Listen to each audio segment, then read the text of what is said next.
इस विवाद में विपक्ष के प्रदर्शन के बीच आज मुख्य चुनाव आयुक्त ज्ञानेश कुमार ने बयान जारी किया। उन्होंने कहा कि मतदाता सूची के पुनर्निरीक्षण को सही ठहराते हुए कहा कि क्या चुनाव आयोग डर कर, बहकावे में आकर लोकतंत्र की हत्या होने दे?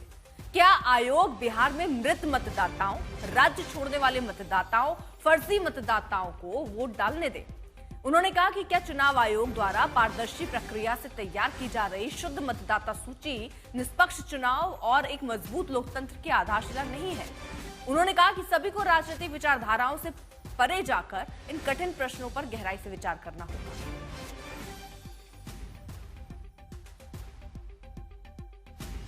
मुख्य चुनाव आयुक्त के बयान पर आरजेडी और कांग्रेस ने तीखा पलटवार किया। आज तक से बातचीत में आरजेडी सांसद सुधाकर सिंह ने कहा कि मुख्य चुनाव आयुक्त का बयान निराधार है। उन्होंने कहा कि उनके गांव के 6 लोगों को मृत बताकर वोटर लिस्ट से छांट दिया गया। वहीं कांग्रेस सांसद इमरान मसूद ने आज तक से बातचीत में कहा कि जिन लोगों ने 2 वोटर लिस्ट बनवाए उनके खिलाफ चुनाव आयोग एफआईआर दर्ज नहीं कराता, और जो विदेश में वोटर पाए गए उन्हें डिटेंशन कैंप में क्यों नहीं भेजा जा रहा।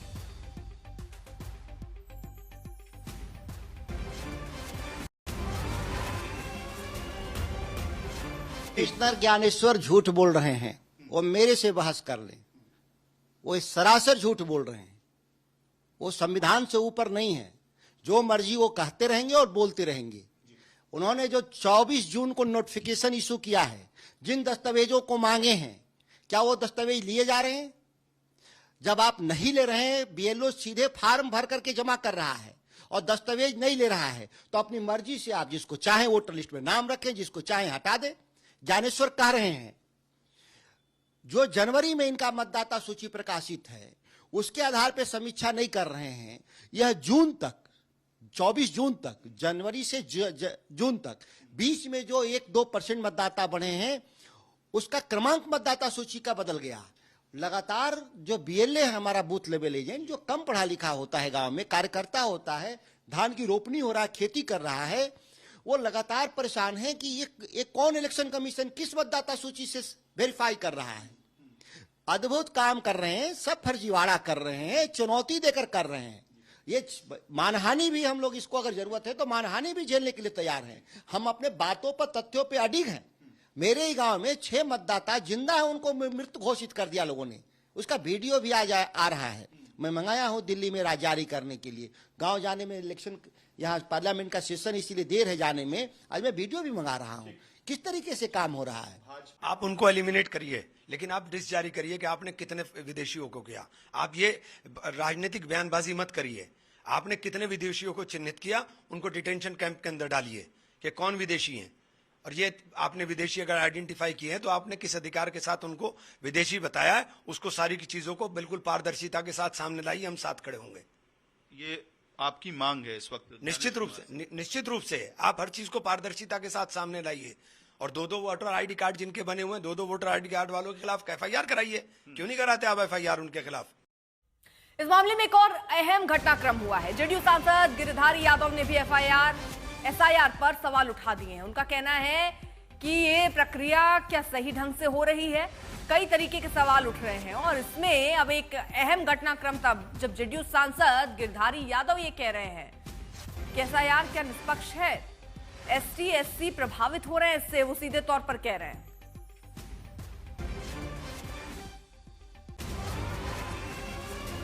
आपको बता रहे कि 10 दिन का समय लगा।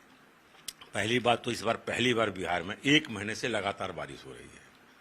और जब हम फॉर्म हमको बीएलओ ना के दिया, उसको हम लेके दिल्ली आए, साइन कराए, फिर लेके गए तो बोला कि आज बारिश हो रही है, हम नहीं आ पाए। फिर हम दिल्ली आए, फोटो ले गए, फिर बोला फोटो भी लगना, फिर फोटो ले गए, फोटो एक छूट गया, फिर उसको किए।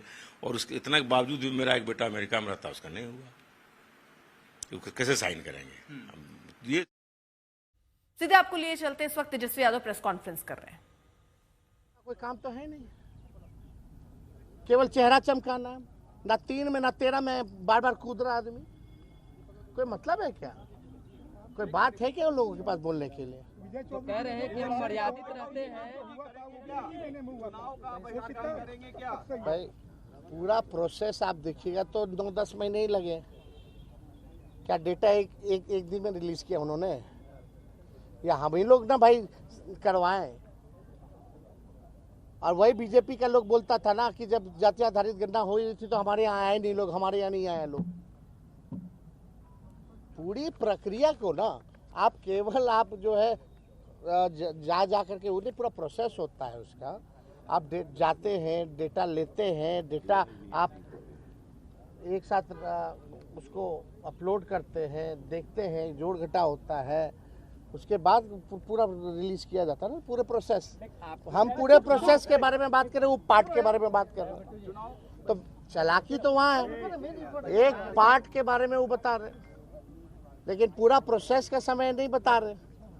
वो डोर टू डोर की बात कर रहे हैं लेकिन डोर टू डोर के बाद खत्म थोड़ी हो जाता है, वो तो फिर जमा होता है, सबको क्लब किया जाता है, क्लब करने के बाद डेटा बनाया जाता है। तो पूरा प्रोसेस के बारे में नहीं बात कर रहे, वो केवल पार्ट के बारे में बात कर रहे थे। तो ये तो बेवकूफ, ये तो केवल बेवकूफ बनाने की बातें उन्होंने कही है और कुछ नहीं कहा। चुनाव का बहिष्कार को लेकर जो चर्चा है भाई जब एक बात स्पष्ट है, सब कुछ तय हो ही गया है कि भाई बेईमानी करना ही है, खुलेआम बेईमानी करना है, वोटर लिस्ट से लाखों का नाम काट देना है। और यही लाखों वोटर जो थे मोदी जी को वोट दिया, कई सरकारें चुनी, तब ठीक था। अब ये अचानक से गड़बड़ कहां से हो गया, यही तो सवाल पूछा जा रहा है। यानी सरकार के लोग आज खुद ही कह रहे थे कि भाई हम फर्जी चुन करके आए हैं और फिर से फर्जी चुन करके आएंगे। तो जब बेईमानी करना है तो हम लोग इस पे विचार कर सकते हैं बॉयकॉट करने का। चुनाव दूसरे पार्टियों से भी आप बात कीजिएगा, दूसरे नेताओं से। हम सब दल के लोगों से बात करेंगे। महागठबंधन चुनाव का क्या मतलब रहेगा जब लोकतंत्र में जनता ही वोट नहीं देगी, चंडीगढ़ जैसा तुम लोग काम करोगे तो क्या मतलब रह जाएगा। तो हम लोग इस पे गंभीर होकर के चुनाव बहिष्कार पर चर्चा हम लोग कर सकते हैं, ये विकल्प हमारे पास खुला है। सुप्रीम कोर्ट में सुनवाई है तो होगा तो उसमें भी हम लोग पक्ष रखेंगे। सुप्रीम कोर्ट ने फटकार लगाया, इसके बारे में तो नहीं कहा। सुप्रीम कोर्ट ने आधार का सलाह दिया, इसके बारे में सरकार में विजय चौधरी वगैरह क्यों नहीं बोले कुछ। शशि भूषण हमारे साथ हमारे सहयोगी इस वक्त जुड़ चुके हैं। शशि भूषण, एक बार फिर तेजस्वी यादव दोहरा रहे हैं कि वो बहिष्कार कर सकते हैं चुनाव का। बिल्कुल, देखिए उन्होंने खुले तौर पे कह दिया है। कल बहुत सारी बातें उन्होंने उतने खुलेपन से नहीं भी कही थी, लेकिन आज उन्होंने बातचीत में खुले तौर पे कह दिया है कि जो बहिष्कार का विकल्प है वो खुला हुआ है उनके सामने।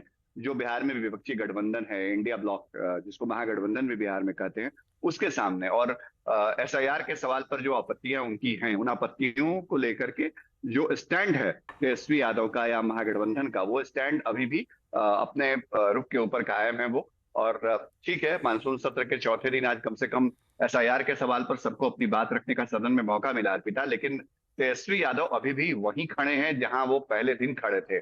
और आरोप उनका सीधा सीधा चुनाव आयोग के ऊपर है। जो चुनावी प्रक्रिया है वो कैसे निष्पक्ष हो, इसको इंश्योर करने के लिए वो तमाम तरह से अपने तर्क दे रहे हैं। अर्पिता, चलिए, बहुत बहुत शुक्रिया आपका। आज